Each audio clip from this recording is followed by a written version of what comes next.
So this is where the 2024 election is currently sitting, with almost every state seemingly decided except for only a few swing states. Those, of course, being Wisconsin, Michigan, Pennsylvania, Virginia, North Carolina, Georgia, Arizona, Nevada, and New Hampshire. In today's videos, we're going to be going each and every one of these states' individual polling to see how each candidate fares. I will now be filling in all of the states that I did not just mention. Starting with Harris, we have Washington, California, New York, and really the entirety of New England is going to be voting dark blue very heavily in her favor. Of course, including Hawaii and the District of Columbia, which notoriously almost always vote Democratic. Now, Oregon, Colorado, New Mexico, Minnesota, the 1st District of Maine, and Illinois will be leaning. Now, on Trump's side of things, he will perform about as well in the middle of the country as Harris does in New England, with him only experiencing a few lean states, those, of course, being Ohio, Missouri, Iowa, Kansas, Montana, Texas, and Florida, with the 2nd District of Maine and Alaska voting dark red. Now, to start off looking at Nevada here, we can see the polling pretty much has Trump in the lead, leading by an average of 3.7 points, even upwards of 10 points, with the Bloomberg poll being the only one that has Harris up, though that is a small sample size and typically a biased poll. So we're going to go ahead and have Nevada lean Trump. Now, to look at Arizona, we can see Trump is doing fairly well as well, having a large spike in support from Hispanic voters, with once again the Bloomberg poll being the only one with Harris up and Trump leading by 1.5%. So I will have him tilt the state just barely in his favor. Now, to look at Georgia, we can see both candidates are performing very well, with Trump barely edging out the win over Harris here, and some polls even experiencing a tie. Harris did have a pretty sharp rise in popularity in the state after Biden dropped out, so it is possible things continue in that direction for her, but for right now, I will have it barely edge out to the right.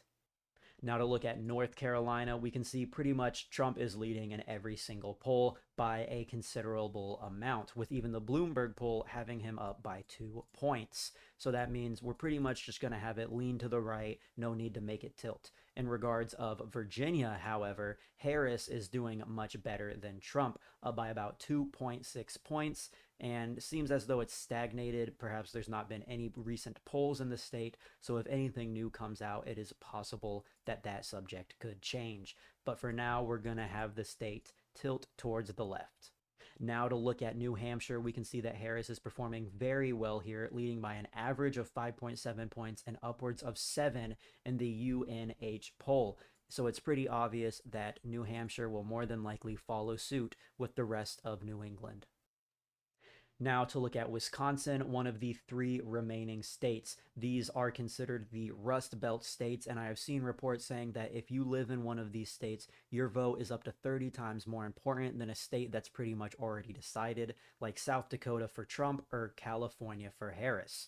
In Wisconsin, we can see Harris is leading by 0.8 points, with this poll, the most recent one, saying even leading by 4 points, with Trump at most leading by 1.